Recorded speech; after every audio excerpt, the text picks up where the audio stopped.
Thanks, folks. Brenda made me sound a lot better than I actually am on. It sounds good on paper, but greatly appreciate you all being out here today.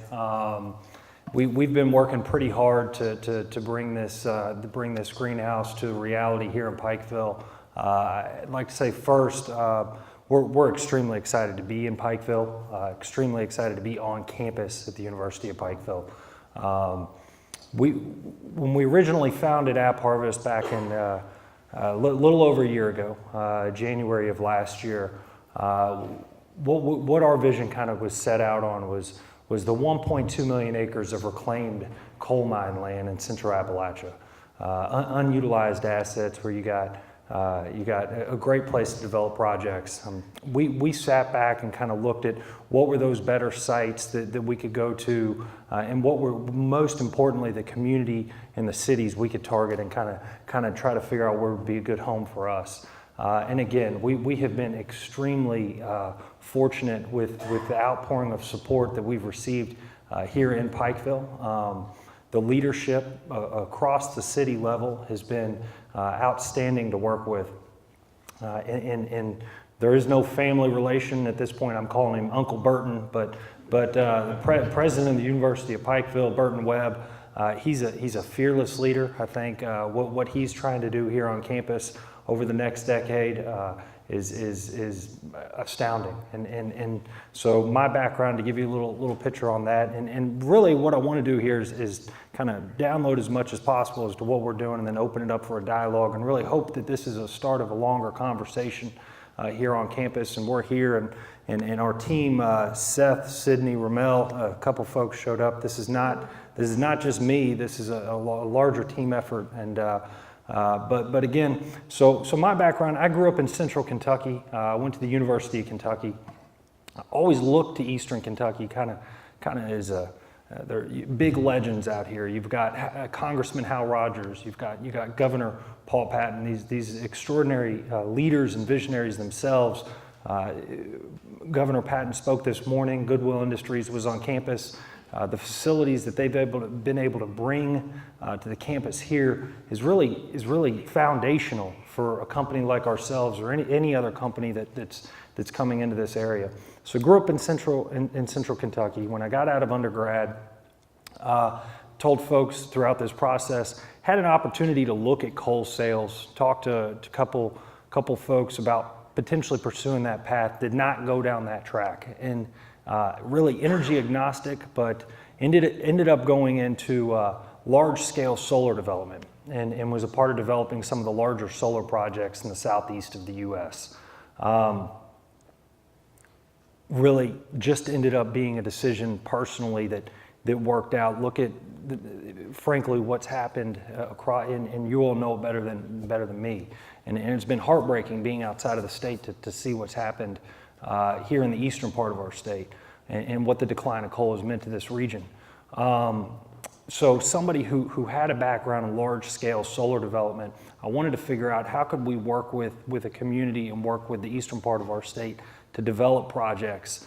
There's tremendous capital in sustainable project development. And high-tech ag seemed like the right idea that we wanted to pursue. And so kind of to fast forward that track, we identified high-tech agriculture as something that we certainly think Pikeville is a good fit for it, and certainly think Eastern Kentucky is. I've said throughout this process, 1,500 miles is roughly how far the average American meal travels. I would encourage folks in this room, can we name a cucumber brand? Can you name a bell pepper brand? Can you name a lettuce brand? Generally, the answer is no. We can all name a pair of shoes, whether it's Nikes or Reeboks or Adidas. We can name Cheerios or Doritos, so many other branded products that we can name. What we can't name are those fresh fruits and vegetables that are on our shelves. And so when we got the title of this program, Social Entrepreneurship in America, there was the CEO of BlackRock, asset manager for $6 trillion.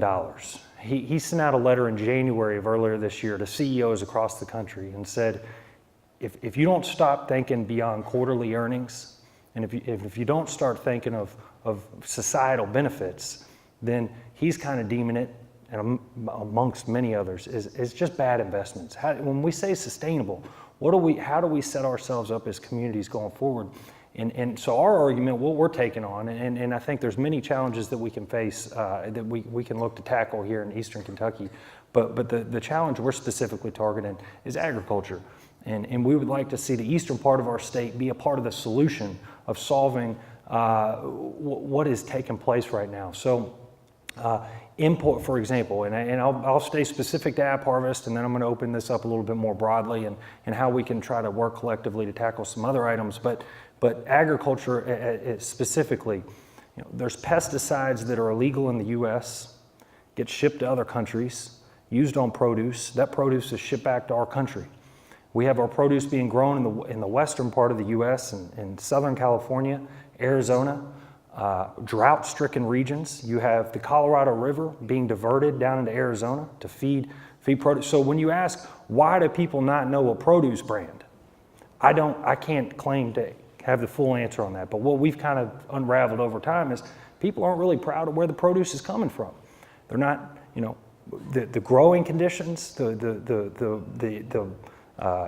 pesticides that are being used, frankly, the folks working on the farms. So AppHarvest, our goal is that, one, steel and glass on top of a mountain is not AppHarvest. We're going to build our project. I hoped by this morning we were going to have a release that was going to go out that would show when our construction announcement was.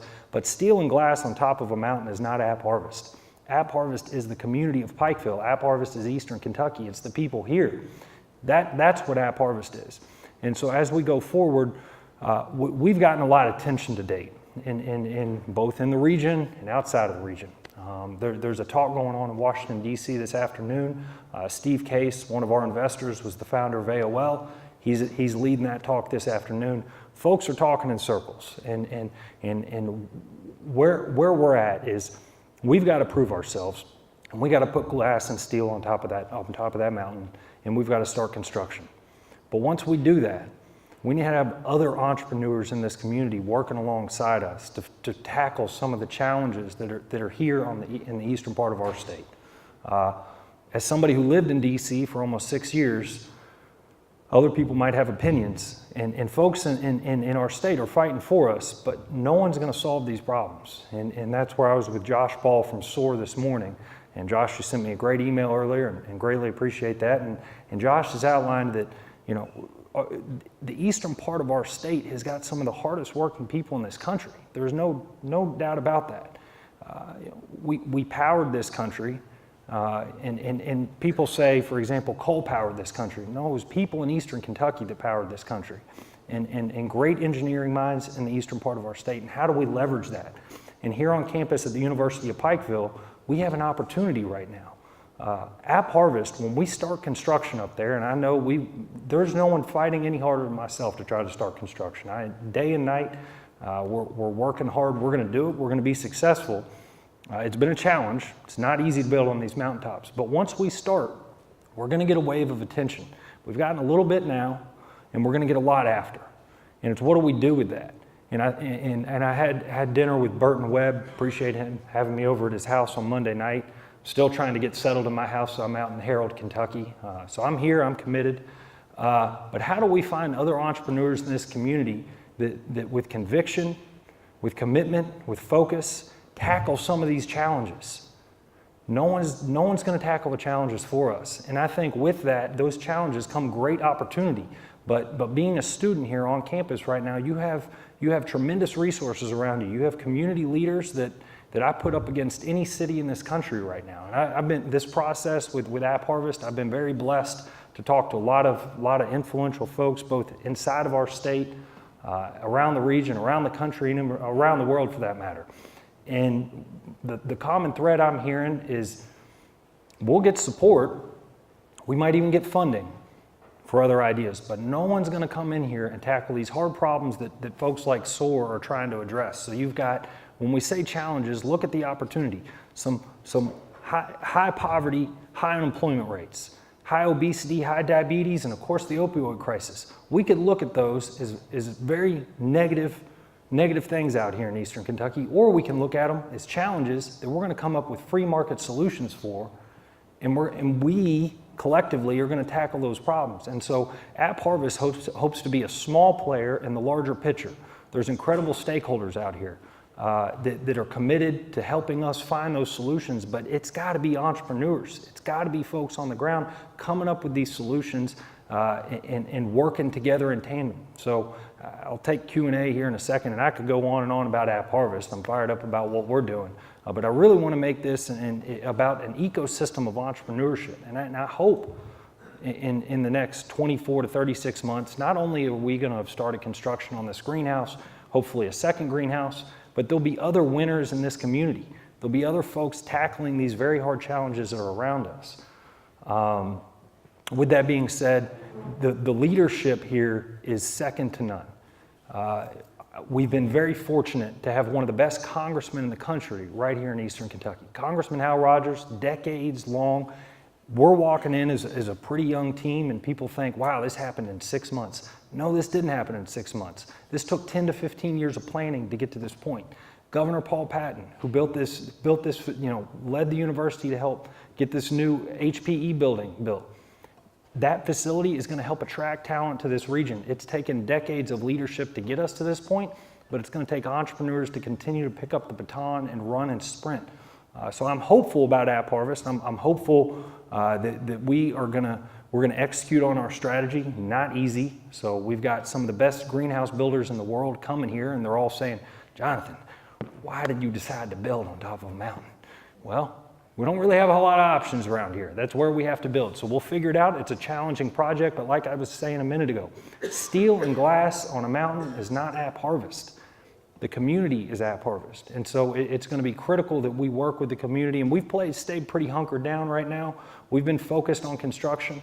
I hope that once we start construction, we can do a better job of integrating with the community, hearing ideas both from students and leadership to hear how can we collectively work to find other problems that other entrepreneurs are trying to tackle and piggyback off of the wave that App Harvest is currently seeing. So Dean, Dr. Roberts, I greatly appreciate the platform you've provided here.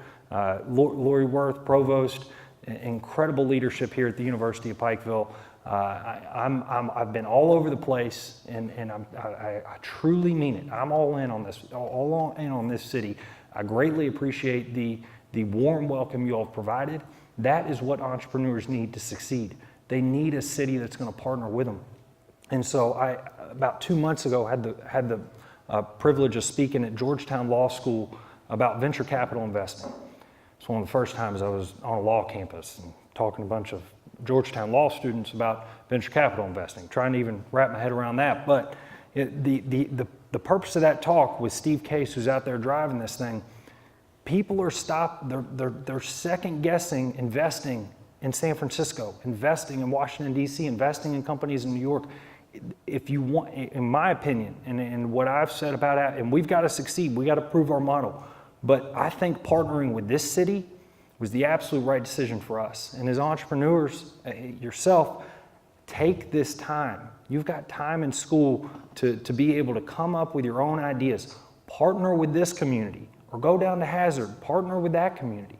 Don't look at these challenges as hurdles where they're stereotypes that hold us back. Look at those challenges as opportunities, and how are we going to come up with solutions? And partner with some of these great communities in Eastern Kentucky, because I'm telling you, I'm putting Pikeville against any city in the country right now. I've said it time and again. I think with Governor Patton being here, with Congressman Rogers, with the leadership at the university level, with the economic development, everybody is in lockstep, but we've got to see activity. You know, not everybody's going to win, but if we're not in the ball game, if we don't suit up and we're not on the court, we're sure as heck not going to win. So we need players in the game, and we got to keep coming up with more and more ideas and start, rallying the community around those ideas. So again, I couldn't be more grateful for the warm welcome that we've received here in Pikeville. I couldn't be more grateful for the resources that the University of Pikeville has committed to even provide us this platform. I hope this is a start of a very long conversation, and I hope once App Harvest is successful, and we look back in 10 years from now, there's going to be several other winners that were either in this room or somewhere on campus at the University of Pikeville, and we're going to see a lot of winners come out of Pikeville. But the thing is, we've got to do it. We got to grab the baton and run. So at that point, if you all want me to keep on rolling, I could keep on rolling, or we could take some Q&A and see if anybody's got any questions. Want to introduce your team? I'll introduce the folks. So we're proud Kentuckians. We're not from Eastern Kentucky, and we're getting up to speed on the culture. I did go to Hillbilly Days with Ramel one time about 10 years ago when he graduated from so Ramel was starting point guard at the University of Kentucky. Me and him went to school together at the same time. When Ramel so we're extremely close. I'm the godfather to Ramel's daughter, and we've stayed close over the years. When we started App Harvest, Ramel got his degree from the College of Agriculture. Go figure. So I call up Ramel going, Ramel, we're gonna have to dust off that degree. We've got a little work to do in Eastern Kentucky. So Ramel grew up in Brooklyn, played basketball at the University of Kentucky, and we first came out here on a barnstorming tour when you graduated college, came out with Matt Jones, and went to Hillbilly Days. And that was Ramel's first experience with Eastern Kentucky. And so that was a good one. And I was like, Ramel, we got it's time to go back to Pikeville. We got to build a greenhouse. So, in all honesty though, no one loves this state more than Ramel. We've called him an honorary Kentuckian. He's been committed with us. He's charging out here in Eastern Kentucky, and we're fired up to have him here. Second here, we got Seth Norat, another Kentuckian, grew up in Central Kentucky, is like a brother to me. He spent 4 years in China, speaks Mandarin at the highest level. He was a part of the first Chinese manufacturing firm to open up shop in Kentucky.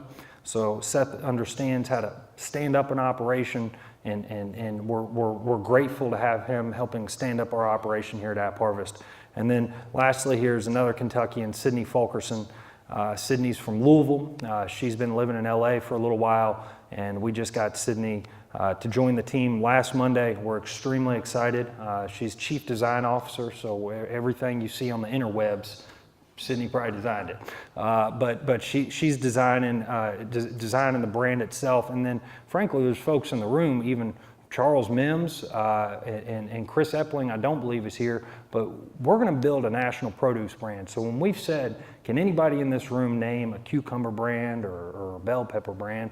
Again, I've typically gotten a no. Maybe you know of one, and that's good, but we're going to build App Harvest into a national brand, and we're going to do it with creative minds here on the ground. So we're working with Charles Mims, who's going to develop a lot of video content for us, Chris Epling, who's going to do graphics for us. We're going to find creatives here that are going to work with Sydney to develop this the national brand with us. But we're all in. We're here. We had about 10 folks here on Monday, but again, I get it. We got a lot to prove. App Harvest has a lot to prove. We got to get steel and glass going up on the mountain. But the only thing I could say, especially students that are sitting here, we have a lot of attention in Pikeville right now. There's a lot of people talking about Pikeville, not just across our state, not just across the region. There are stakeholders around this country looking at what's going on in Pikeville. And again, we got to execute. We got to stand up and execute on our side of the house. But once we do, we need to ensure that we got other folks in the region that are able to sprint with us. So again, can't say that enough. And our team is accessible. Find us, stop us, ask us questions. We would love to work with you. If you've got some concept that you're working on, approach us, and maybe it's something we can integrate into our strategy or in some way, shape, or form, work with you in the community in some way, shape, or form. Any Q&A here? How big of a facility are you looking to build?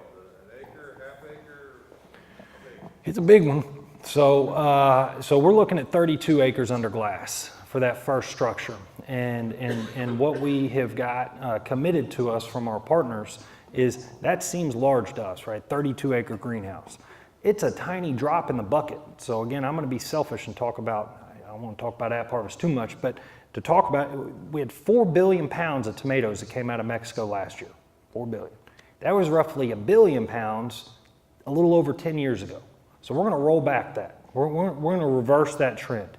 And so when we say 32 acres, that's a drop in the bucket. So for us, our strategy is we're trying to build 160 acres as aggressively as possible, 160 acres. This first greenhouse here, Pikeville will be our headquarters. App Harvest will be headquartered in Pikeville for decades to come. But we will build all across eastern Kentucky. We will build down south of Hazard. We'll build up maybe near Rowan County. We'll find county. I don't know, then those people better not be saying counties here. No, because we haven't selected counties. We're driving through, we're trying to find what are the right communities for us to be in. That what we've found is there's an overflow of communities. So even Interblue, who came here, I was lucky enough to meet them in a conference, and I just said, guys, if we can get the governor to call you, will you think about eastern Kentucky? We think about Kentucky. Well, our governor called them at 2 in the morning on Saturday morning, and sure enough, we had them out here a week later. But Pikeville will be our headquarters. We will partner with other communities, and I think what we've found and what I've tried to encourage other folks in the state is communities want opportunity like an app harvest. And so whether those ideas start coming within eastern Kentucky or within the community, I have not seen an overflow of support like this anywhere. Not in the central part of our state, not outside of our state. So we're going to build as much as we can, sir, here in Pikeville. At First Greenhouse is 32 acres. Our quick short-term strategy is 160 acres under glass. Ask me a question, I'll just keep going. Brenda. Well, as you know, we have a lot of brain drain from eastern Kentucky Right. to go to Lexington, Louisville, and other places. All these students here, we want them to graduate. How can they help you? How can we think of you? Well, that's a great question, Brenda. Well, we can all help. I don't know if they can help us, they can help themselves. And that's what I'm saying. I just think it's good business, folks. Like I heard about a high school kid at Pikeville Independent Schools that went to Princeton. All right, well, that's great. Get the degree and then come back. You tackle a problem here, you tackle some of those problems that SOAR talks about, the kids at Harvard will write about you. They will write about you. They'll teach about you. So we just need to tackle our own problems here on the ground. So when you say, brain drain to central Kentucky, yes, it's time to Snapchat your friends, tell them to come back to eastern Kentucky.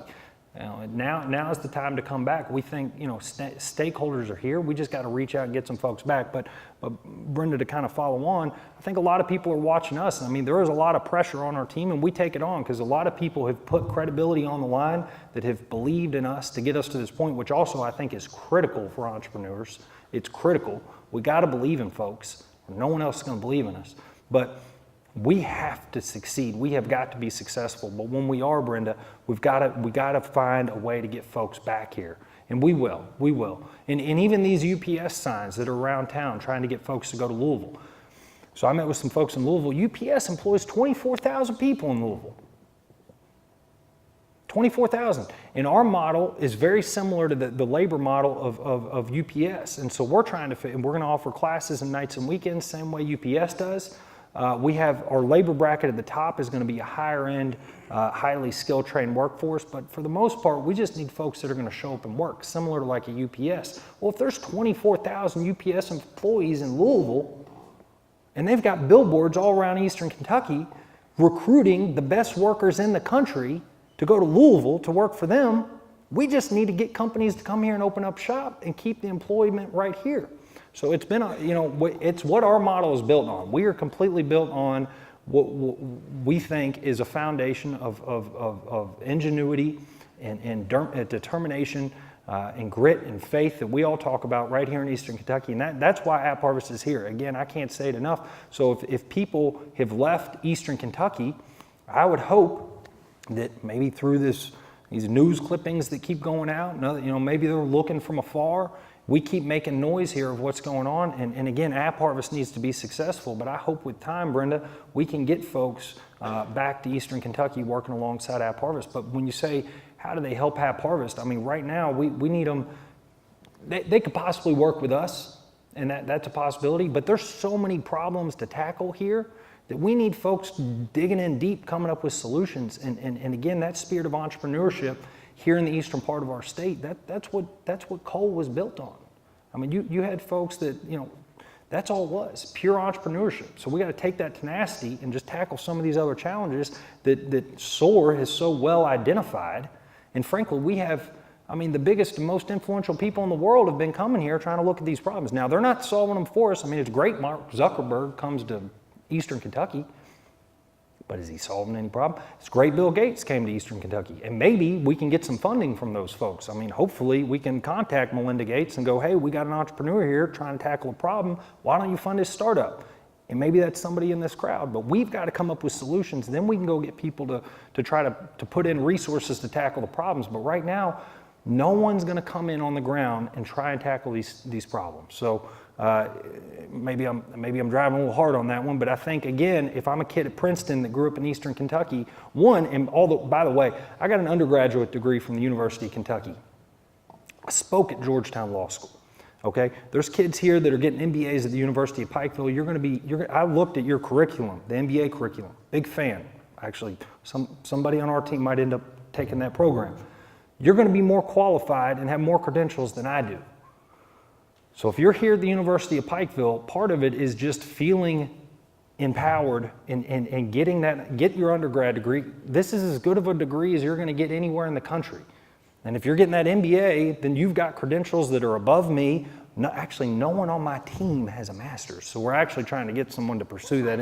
Yeah, we're going to do that. But you're going to have a higher credential than us. So when you get out of that MBA, the only thing I would encourage you to do, don't sit back and waste your time in school thinking when you get out of school, well, great, we're going to figure it out. No, take this time to be an innovator, come up with ideas. Brainstorm. Now's the time you can fail. I fail every day. I mean, that's part. So if we talk about entrepreneurship, it might as well be entrepreneurship equals failure, because you're failing every day. It's how do you correct on those mistakes, and how do you quickly change to be able to tackle the failures that I had from the yesterday. So what's so special about the mountaintops, the former coal mines that you selected for your greenhouse? Any special thing in the ground? Well, I mean, ideally, this has turned into a challenging site to build on. Ideally, it's a little different than this one. But,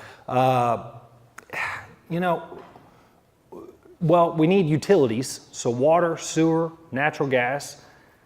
Power in the region is, I mean, as many of you could probably tell, power in the region is a little pricey right now. That's become a challenge.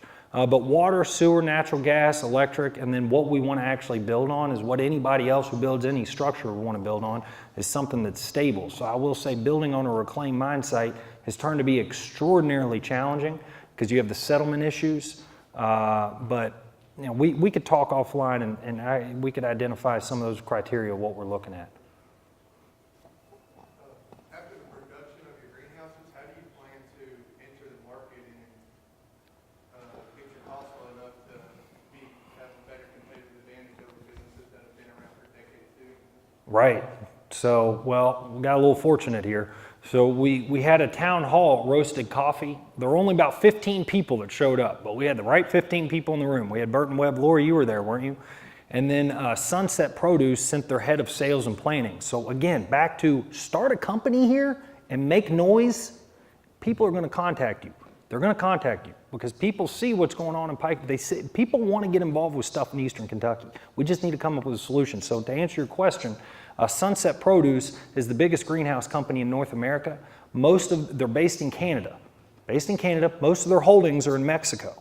They heard about our strategy in the central part of the U.S. They sell tomatoes to the top 25 grocers in the U.S. We'll be on the stores, the top 25 grocers in the U.S. The other thing, so Kroger, Walmart, Costco, Food City. And so competitive advantage, how do we replace? Well, that's a very good question. It's a very good question. We're trying to come in cost competitive. 5 days on an 18-wheeler from Mexico to the East Coast. 5 days on the semi-truck. One, who wants to eat that vegetable anyways? Two, we can get to about 70% of the U.S. population in a day's drive. So our reduced trucking cost is one advantage, and we're going to pay more. We're going to pay a living wage. Our minimum wage in the greenhouse. I was trying to get it up. Now, let's not talk numbers at the present moment, but I was trying to get it up very competitive with the highest in the region as far as unskilled in the greenhouse, just labor. Offering health benefits, offering these classes and nights and weekends. That cost goes into a pound of tomatoes, right? But how do we compete with that? Well, part of we're going to get it to the grocer at a competitive price. But I also think from a consumer standpoint, what we see happening, people are demanding transparency in what they put on their table.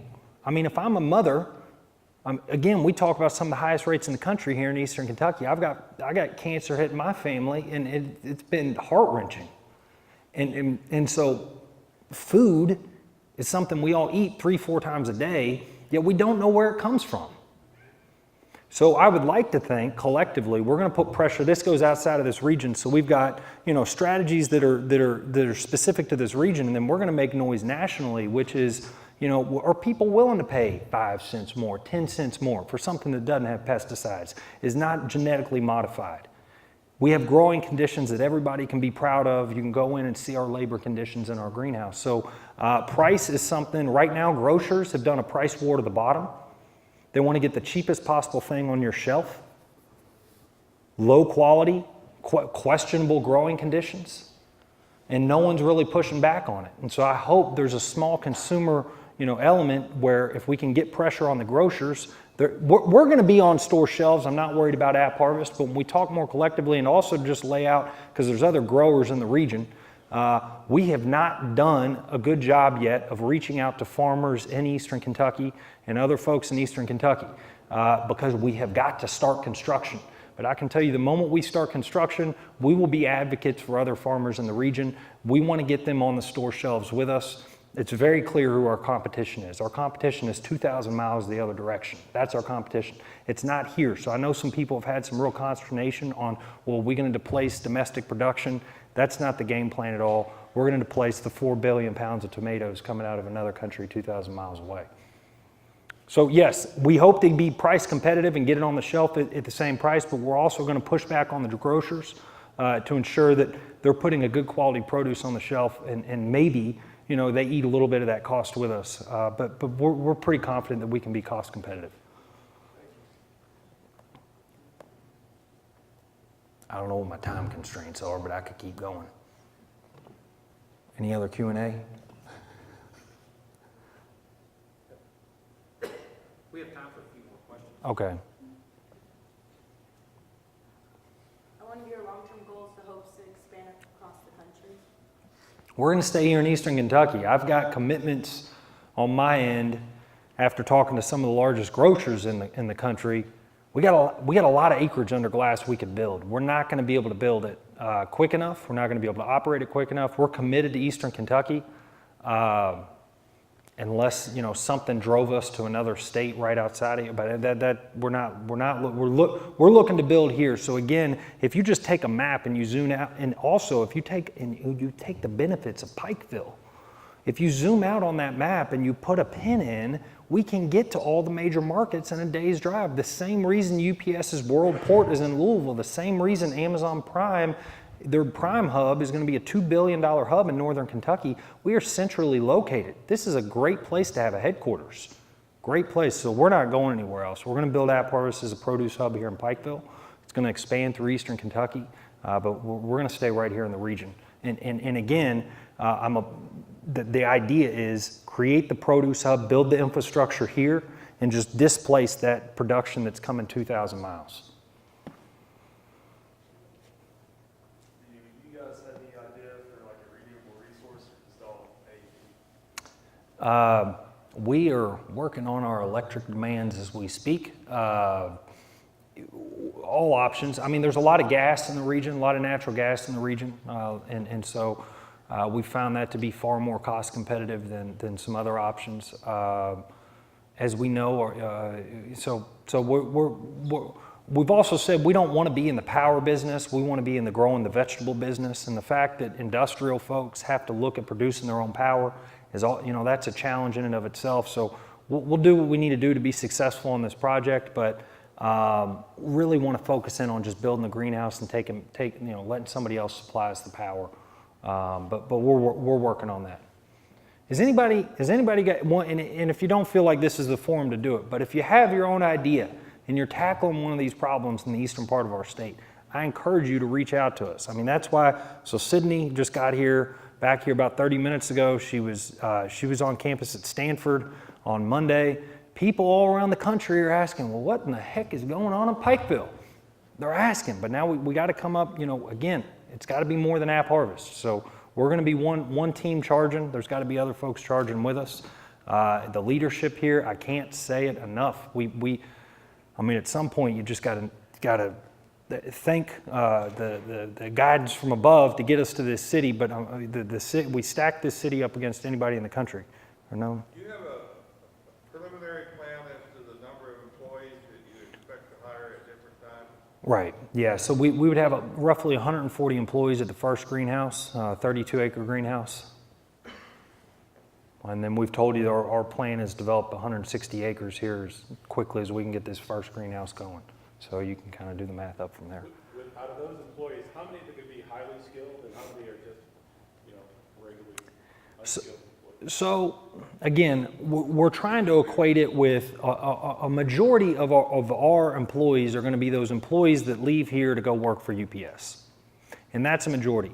There is the top end growth. So the program we're trying to start here on campus at the University of Pikeville, those growers, assistant growers, maintenance folks, it's a pretty, it's not top heavy. It's a decent chunk, but it's not top heavy. A lot of this is getting folks that want to show up and work in our greenhouse. And I'll tell you, Ramel calls our team No Sleep. I mean, we think it's going to be a pretty fun environment. We just got to get the greenhouse built.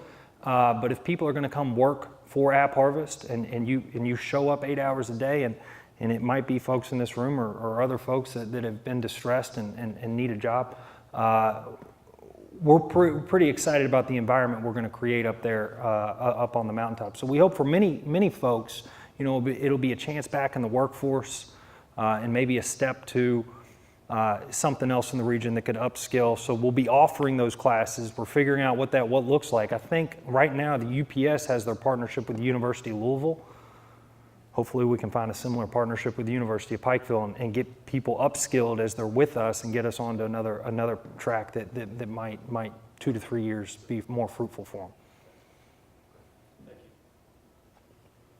John, I've got a question. You've got a room full of college students. What 2 to 3 skill sets would you encourage them to master before leading U Pike? That's a challenge. One, you got all the resources here. So go ahead and you got to embody that, the confidence and be empowered to know you have got all the resources right here on campus. So learn the curriculum and that aspect of it. But beyond that, integrity and focus. I mean, be a good person on campus, have integrity and focus and commitment and conviction. And so even with that part, when people say social entrepreneurship, you've got to have something where you eat, sleep, breathe it. You've got conviction, you believe in what you're doing. Ideally, the company you're trying to start has some public benefit to it where it's going to benefit the community. Take that time, especially as a business student, focus on the curriculum, but again, integrity, and then just focus with commitment. I think if you can embody those traits, those are very important traits that the investor community that's going to go out and fund your company or your startup, they're going to want to see who are you as an individual.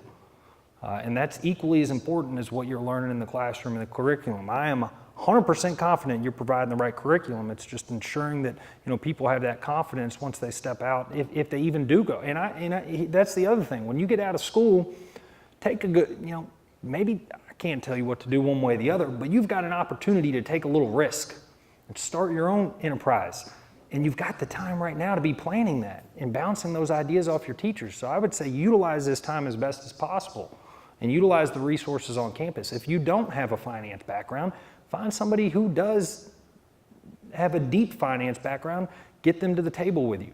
If you don't have a marketing background, get somebody at the table with you with a marketing background. But you definitely utilize your time on campus so that when you walk out of that door, you know who you are and you know what direction you're going as best as possible. We're fired up to be here, folks. We're fired up to be in Pikeville, fired up to be on the University of Pikeville's campus. Again, our team, please approach us as this process continues. Journey's just getting started for us, and I think we're going to look back in 10 years, and I'm hopeful that Pikeville has the opportunity to be really an innovation capital of the U.S. We have 2 projects right now that have put us on the map. Interblue, my friends Dan and Michael with Interblue and that electric vehicle battery technology, and we're at the forefront on agriculture. There's a lot of opportunity here in Pikeville. We just got to grab it and run with it. So If I don't got any other Q&As, I'd just like to thank you all. Again, appreciate the platform, appreciate the university for having us.